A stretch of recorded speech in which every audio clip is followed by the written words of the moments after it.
টেস্টে তার এক ইনিংসে 5 উইকেট নেই। ওয়াসিম, ম্যাকগ্রার মতো শত শত উইকেট নেই তার। ব্রেটলি, শোয়েব আখতারের মতো গতিদানব নন তিনি। তাহলে তিনি কে? তিনি মাশরাফি বিন মুর্তজা।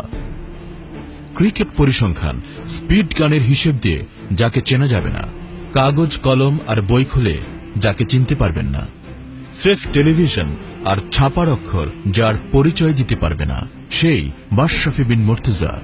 বাংলাদেশ ক্রিকেটের এক মশালবাহক মাশরাফি। আবহাওয়া আর প্রকৃতি বিবেচনায় একটা সময় ফাস্ট বোলার শব্দটাই বাংলাদেশে ছিল অচেনা। সেই বাংলাদেশে প্রথমবারের মতো গতি তারকা হয়ে আন্তর্জাতিক ক্রিকেটে এসেছিলেন মাশরাফি।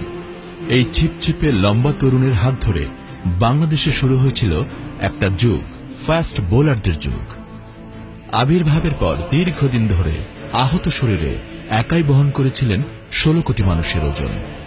বছরের পর বছর একমাত্র উল্লেখযোগ্য ফাস্ট বোলার হিসেবে সব ধরনের আন্তর্জাতিক ক্রিকেটে বাংলাদেশকে সেবা দিয়ে চলেছেন।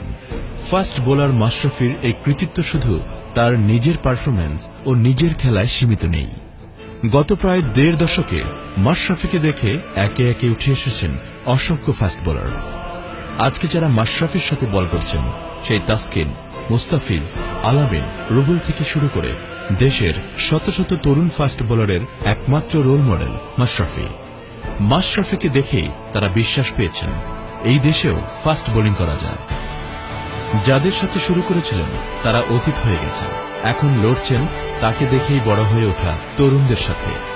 এই দীর্ঘ পথ চলাটা এক মুহূর্তের জন্যও স্বস্তির ছিল না। ক্যারিয়ারের শুরু থেকেই মাশরাফির সঙ্গী হয়েছে ভয়ঙ্কর সব চোট, একটার পর একটা।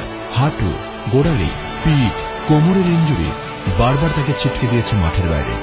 চোটের কারণে দফায় দফায় জীবন থেকে হারিয়ে গেছে অনেকগুলো বছর। দুপায়ে 7টি অপারেশন এবং সব মিলিয়ে 12টি বড় ইনজুরির কবলে পড়তে হয়েছে এই ক্যারিয়ারে। হারিয়ে যেতে যেতে ফিরে এসেছেন।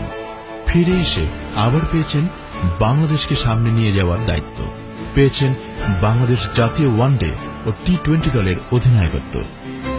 অধিনায়ক হিসেবে একটার পর একটা সাফল্য এবং নতুন নতুন চিন্তা তাকে নিয়ে গেছে আরো উচ্চতায়। নিজে যতটা উঁচুতে উঠেছেন তার চেয়ে উঁচুতে তুলেছেন লাল সবুজের পতাকা।